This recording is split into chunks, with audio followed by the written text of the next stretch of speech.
Hello and welcome. You're listening to the American Interest Podcast with me, Richard Aldous. My guest this week is Ross Douthat, columnist at the New York Times and author of the new book, The Decadent Society, How We Became the Victims of Our Own Success. Ross, welcome back to the show. Thank you so much for having me back. And congratulations on the new book. So how are we victims of our own success? In the sense that we are a technologically advanced, extremely wealthy civilization that is running into problems that you run into when you hit the frontiers of wealth and technological proficiency and start to stagnate a bit and start repeating yourself a bit. So the book starts, I hope appropriately, with the moon landing in 1969 and basically makes the argument that whether it was a coincidence or not, that particular peak of human accomplishment happened at about the same time that all across the developed world, growth rates were about to start slowing down. People were about to start having fewer children, making societies steadily older and less entrepreneurial and creative. And government in the Western world, and particularly in the United States, was about to enter a long period that obviously continues to the present day of increasing sclerosis, in which it becomes harder and harder to pass legislation, implement sweeping reforms, and so forth. And finally, that was the moment when the baby boomers essentially were seizing cultural power. And the least statistically precise argument that I make in the book, the most, sort of by definition in the eye of the beholder, is that in culture, and especially maybe pop culture, we have become effectively the prisoners of the baby boom generation and haven't figured out a way to get beyond endless remakes and reboots and recyclings of entertainment properties that became popular when they were young. Yeah, this is one of the really interesting things about the book. As you say, you start with Sputnik and the Apollo moon landing, and this period that you're talking about really seems to end with the Challenger explosion in 1986. And very often we think of decadence as being something, that chocolate cake was very decadent, for example, is one of the wrong examples that you give in the book, the wrong use of the word. But it seems to me that you mean risk aversion as much as anything else. Yes, and I want to say that, anyone who wants to use the term decadent to refer to chocolate cakes in Vegas has my permission. I'm obviously offering a somewhat idiosyncratic definition of the term, but I'm not alone in it. I'm basically stealing it and adapting it from the great cultural critic Jacques Barzun, who wrote a book called From Dawn to Decadence that came out about 20 years ago. But his idea, which is now, I suppose, my idea, is that decadent eras are not necessarily characterized by total moral depravity and orgies and sort of wild excess. And in fact, sometimes wild excess is a sign of, dynamism and vitality. And decadent periods are characterized much more by frustration, institutions that don't seem to work anymore, a loss of purpose, a loss of confidence in the future, and so on and so forth. And so, in the realm of sort of sensory pleasures, there are sort of the wild bacchanalian orgy is less decadent under my definition than, the 20-something man sitting alone at his computer looking at 17,000 varieties of pornography.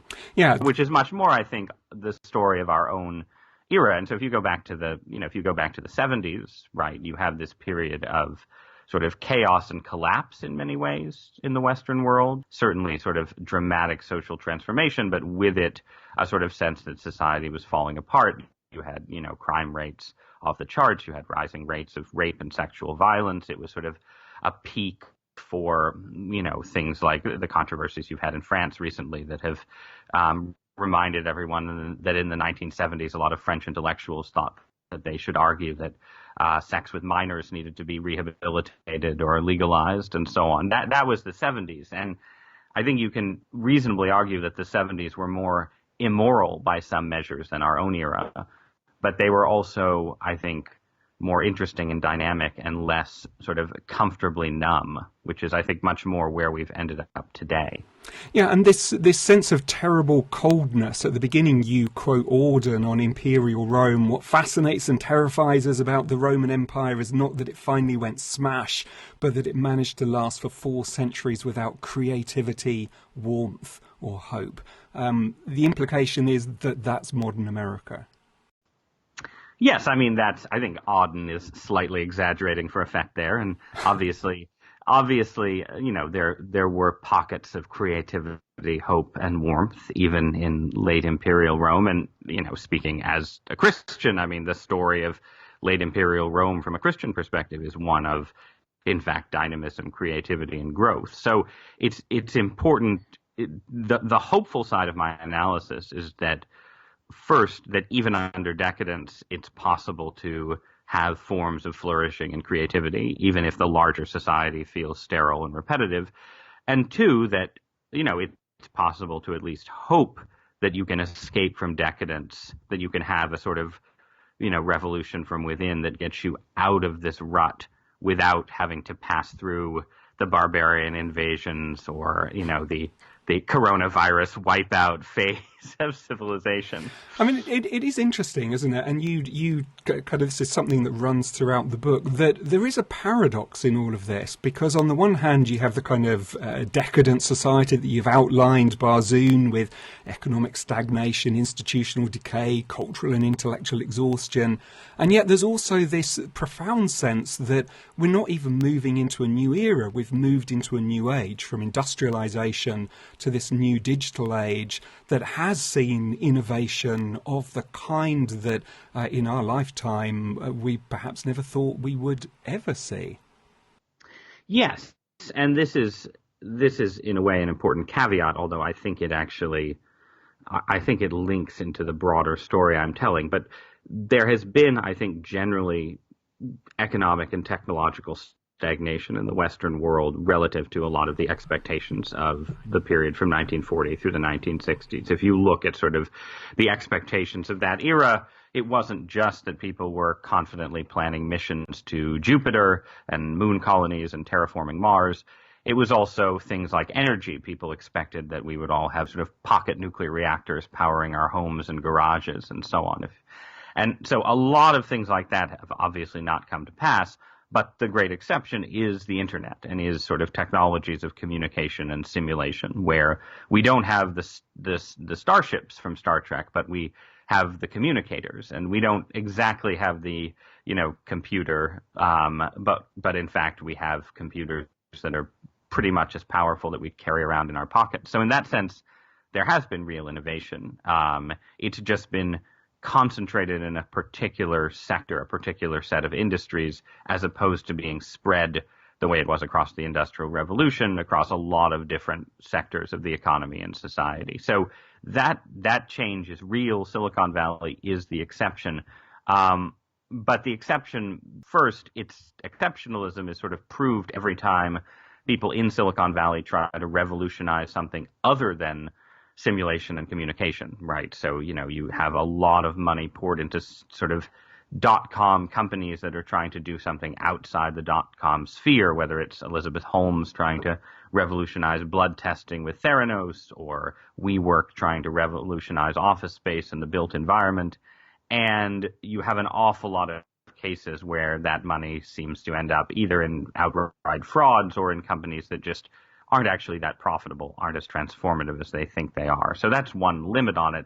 But then the other point that I make in the book is that this one area of technology in certain ways feeds stagnation in other spheres, because it encourages people to inhabit and sort of play act in virtual worlds rather than doing work in the real world. And so politics, I think, is one obvious example where there's tremendous political energy in the Western world right now, whether it's, surrounding everything to do with Trump or Brexit or populism or the Bernie Sanders phenomenon. But much of that energy is poured into a kind of virtual politics. There's an academic named Eitan Hersh who wrote a book that came out after my book, so I don't quote it in the book, but it's very complimentary because, I mean, it complements the book with a E rather than an I. But he argues basically that the internet leads people into what he calls political hobbyism, where you have the illusion that by clicking on something or liking something or dragging a columnist you hate on Twitter, you have accomplished something politically in the real world. But in fact, at the same time, normal forms of mass organization have continued to languish in our era, and political parties are weak, and activist groups are actually weaker in certain ways than they used to be. And that plays out in other areas too. You have sort of pornography and Tinder as substitutes for romance, marriage, and childbearing. So I think there's an argument that our one area of non-decadent innovation feeds political and cultural stagnation in other ways. And is it that it's the exception, or is it that it's an outlier, and that maybe Silicon Valley in the 21st century is the direction that we're heading, rather than the 18th century constitution that was imagined in a revolutionary kind of way by the founders? I mean, it certainly seems to be where we're heading. The question is what it actually means. I mean, does it produce then some sort of actual revolution in governance, right? I mean, you can imagine a world where Silicon Valley leads to an age of referenda, right, where everybody's voting online and, legislatures are increasingly bypassed, and that would not be decadent, right? That would be genuinely revolutionary and transformative. But what seems to happen right now is that the structures stay the same. Silicon Valley has not, in fact, abolished the checks and balances of the U.S. Constitution.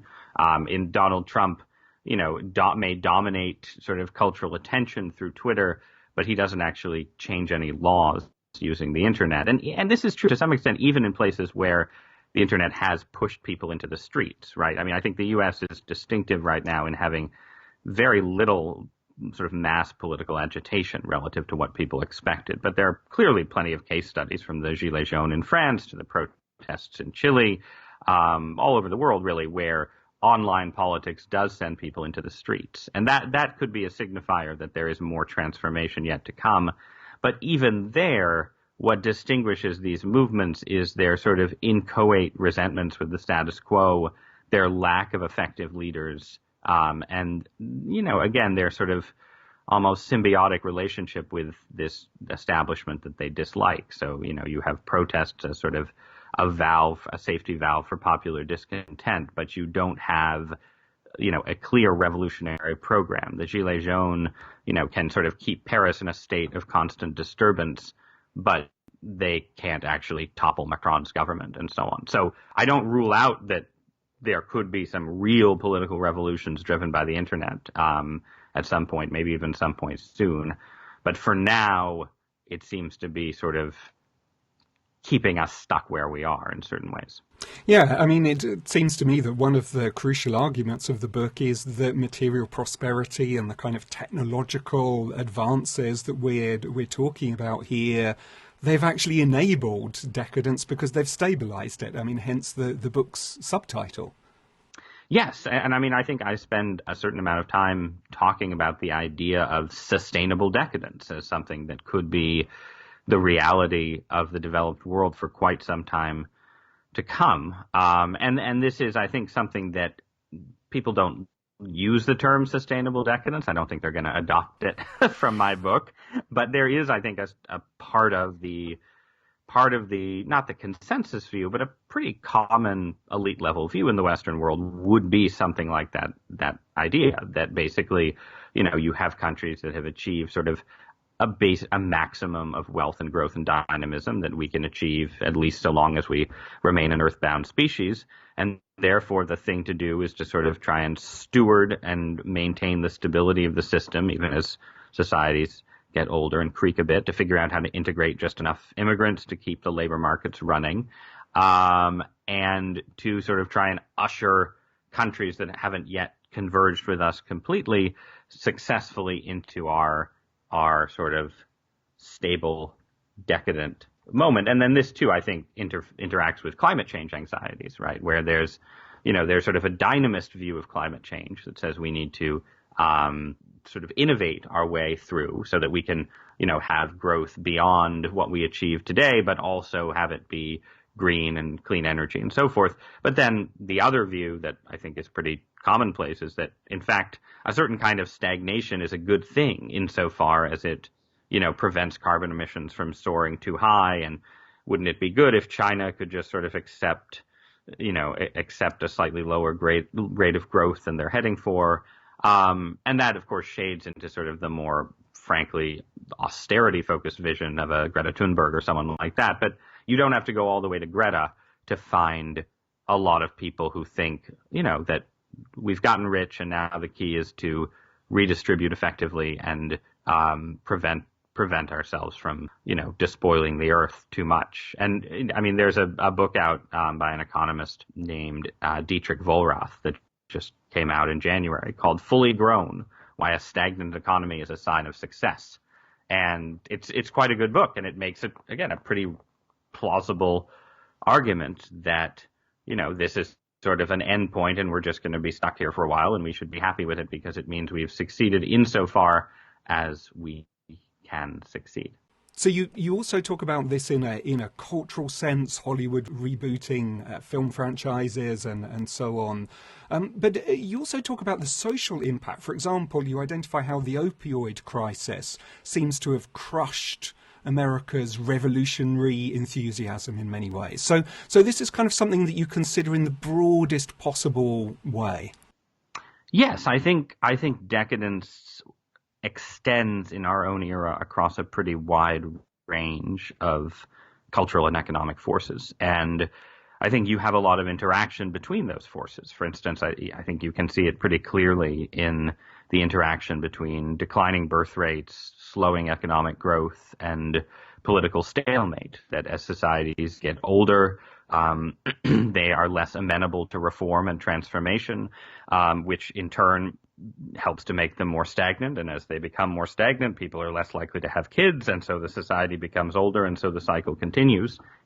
But then I think there's also, a dynamic of kind of de facto stabilization that happens where sometimes sort of organically and sometimes with some encouragement from above, people in societies like ours seem to seek out forms of sort of numbing escape from a world in which, seems to lack definite purpose and direction. And so you end up with a world where, our drug crises, whether they are crises of legal or illegal drugs, or whether they're drugs that we don't now consider crises at all, like marijuana that we're in the process of legalizing, they're all or mostly all drugs that are not sort of driving, excitement and acting out. They're drugs that tend to, make people chill. And in the case of opioids, sort of numb their pain and have them drift away day by day. And there's a touch, it's not, I don't want to overstate it, but there's a touch of the Aldous Huxley Brave New World destination here, where you have, he has the feelies and soma, and we have, endless online pornography, opioids, pot, and antidepressants. And again, we're not in that dystopia, but if you were charting our dystopian direction, that's the direction we're taking, sort of towards the Brave New World endgame rather than a 1984 scenario. It's kind of interesting, isn't it? Because one of the things that I like about this book is that it's not very black and white, that you're not saying that everything is terrible. Because, for example, even on something like Hollywood, yes, there may be a sense that Hollywood is going through a stagnant period, yet at the same time we're living through a golden age of television, in contrast, that a lot of the originality and creativity seems to have transferred to that medium. Even in politics, as you say, there are worrying aspects going on, yet there's more engagement with politics, arguably more creative thinking in politics going on now than there was kind of a generation earlier. So how do you, even as a writer thinking about these things, how do you go about balancing your arguments and yet still being able to make the very clear argument that you are? I mean, I think that the balance that I'm trying to strike is the view that there is, one, as you say, exceptions to decadence, but two, that there's lots of discontent with decadence and rebellions against it. And that's, I think, more true today than it was when I started working on this book. And I actually started working on it quite a while ago. I was sort of sidetracked by both some personal stuff and by the need to write a book about Pope Francis, which you were kind enough to have me on to talk about. But over the last 7 years, I think you can see in the rise of populism, the appeal of socialism, sort of people who want political transformation and realignment more than they seemed to want it when it was George W. Bush versus Al Gore, or even Barack Obama versus Mitt Romney, right? And you've seen something like Brexit actually take place in the UK, which, you know, whether you're for it or against it, it's a sign of sort of political energy and life and possibility in certain ways. And it has fed into a certain kind of realignment in British politics that we'll see if Boris Johnson is able to see through. So there is, I think, this, certainly over the last 5 years or so, there's been this kind of energy of anti-decadence in Western politics that wasn't there previously, and also in intellectual debates, that there is this sort of revival of, you know, in my own world of Catholicism, there are people, you know, debating both Catholic Marxism, whether that's a contradiction in terms, and, you know, Catholic integralism, reviving the 19th century condemnations of liberalism. So there's a certain amount of real energy there that's worth sort of discussing and acknowledging. What keeps me making the broader argument rather than just discarding it is my sense that these structural forces, these sort of feedback loops creating decadence, are still powerful enough that it's hard for this discontent to successfully be translated into real dramatic change. And I think the Trump presidency has been at least a partial vindication for that view, that Trump was elected as a, you know, potentially transformative or destructive figure, and he has ended up sort of constrained and hemmed in and hobbled by all the usual forms of political stalemate and gridlock, while then enacting his more extreme self on his Twitter feed and on the internet, which is sort of, again, what you'd expect under decadence. So I think that I'd say something like this in the book, but I suspect that what we're seeing now are sort of the intimations of how a real transformation could happen. But my guess is that we're still a couple generations out.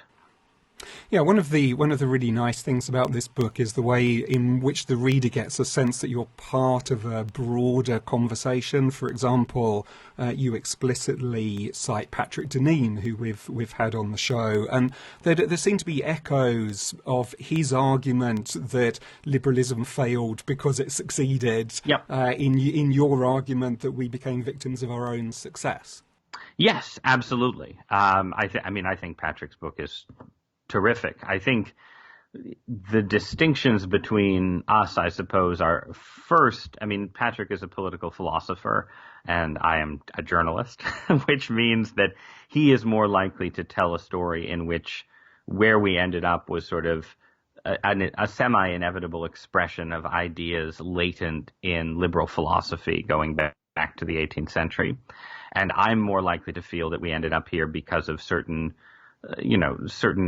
accidents in a way. Accident might be the wrong word, but I guess my view is that had we actually been able to go to the moon and colonize it, we wouldn't be sitting here talking about decadence right now. And that decadence gets expressed under particular socioeconomic conditions, and you need to have a certain level of wealth and technological progress to get there, but then you also need to have a sort of closing of the frontiers, which I think is sort of crucial to our own situation. And then also I think Patrick, he's I think not sort of definitive about this, but he and a lot of other people writing about the crisis of liberalism are a little more confident in the depth of the crisis and the fact that that basically we can't go on like this. And the Decadent Society's counter argument is that perhaps we can, right? That in fact you can enter into a period of decadence or enter into a period when sort of, liberalism has become a victim of its own success, if you want to frame it that way.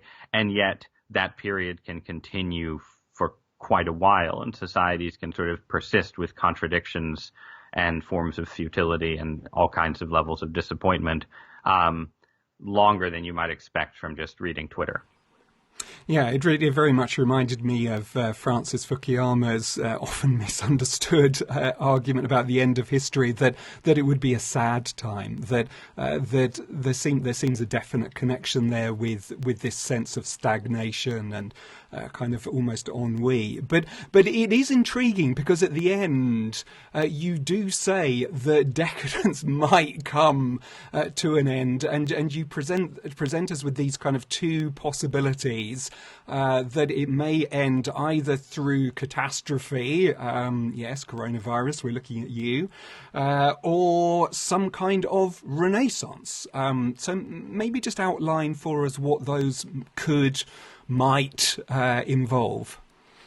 Yeah, so I mean, yeah, catastrophe I think is sort of the obvious one, and I do mention pandemics. I sadly did not write an entire chapter about the risks of pandemics, but at least they're in there, and it's interesting experience to promote a book about decadence while, the decadent world is actually experiencing a genuine crisis. But I think the scenarios that I sketch, I think the most plausible is that climate change will have some sort of really dramatic effect on a broad belt of the world around the equator, making it genuinely semi-habitable in the way that writers like David Wallace Wells have argued, and that this will then sort of interact with the very striking population imbalances between a hyper-decadent Europe and sub-Saharan Africa and the Middle East, and you'll get sort of ecological catastrophe and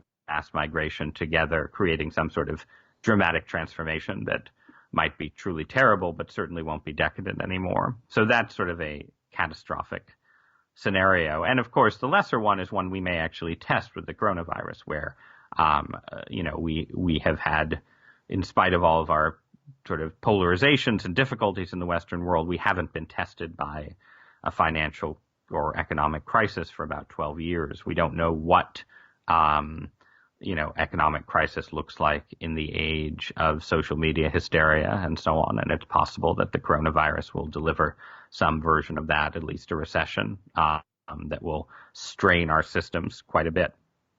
But then Renaissance, I mean, I think my basic view is that you need something somewhat disjunctive, something somewhat dramatic to happen to get us out of the situation I'm calling decadence. And that doesn't have to be something incredibly radical. It could be something that's sort of already in the process of coming into being now. So that could be that there's some range of technological innovations that are, even now being developed, whether in energy or transportation or genetic engineering. And in 30 years, we'll look back and say, okay, the period from the 1980s through the 2010s was this sort of bottleneck. But then we emerged from it, and now we're in a new era of, radical technological change, not just the internet. So that's sort of, I think, a case study in how something could happen. I mean, I talk a bit about politics. I do think that the populist and socialist visions, that the realignments they're trying to achieve are, sort of pathways out of political decadence. And even though I'm skeptical that they'll get there, I think that they at least have a vision of a different kind of politics than the left-right stalemates that we've inherited from the 1970s. And then, of course, I think, there's always the possibility of religious revival or religious transformation. And so I'm interested both in trends within my own Christian faith, but also stuff sort of outside it. I'm interested in sort of the revival of paganism and pantheism and astrology and witchcraft in the Western world. And right now that sort of seems itself decadent, like just a form of sort of religious play acting. But you could imagine it turning into something more real and dynamic. And again, from my perspective as a Christian, perhaps quite dangerous. But so those are the kind of things that I run through. But then at the end, I get a little bit wilder, I suppose, and suggest that, the core issue here is that we really have sort of done something remarkable. We have filled the earth and subdued it we've followed the admonition in Genesis, right? So we're here. We've filled all of the space we have. I suppose we could have some undersea colonies at some point, but mostly the map is filled in, the world is globalized. It can maybe get a bit more globalized, but maybe not that much more. And in that sense, we're either at an endpoint or a threshold. And so we've either done all we can and are waiting for the catastrophe to come along, or something unexpected involving God or aliens or both is just around the corner. And I suppose I'm maybe a little more likely than the typical newspaper columnist to think that sort of unexpected and dramatic possibility is in fact a live possibility. Yeah, it's actually a lovely moment in the book, partly because it unfolds so naturally, kind of right at the end, and is expressed in a kind of quite a personal way. But you do talk about something providential, kind of right at the end. You say, I'm not predicting the end of the world or the arrival of the millennium here. I'm just saying that if this were the age in which some major divine intervention happened, there would, in hindsight, be a case for saying we should have seen it coming. Yes, I think that's right. I think the reverse of that feeling is people at some level know that we've come to this threshold, and they assume that something dramatic can't happen, and so it's sort of depressing. And I'm offering the optimistic flip side, which is to say, maybe you have to stand at the threshold for a little while, but you never know what might come along. So the book is The Decadent Society, How We Became the Victims of Our Own Success. It's written by my guest, Ross Douthat, and published by Simon & Schuster, priced $27. But for now, Ross, congratulations again, and thanks for joining us on the American Interest podcast. Thank you so much for having me, Richard. It was a pleasure. So that's it from us this week. Don't forget to check our website, theamericaninterest.com, and to subscribe to the show on your podcast app. The show is produced by Demir Marusik with Sean Keeley and Aram Sabarium. Do join us again next time. But for now, this is me, Richard Aldous, saying thanks for listening.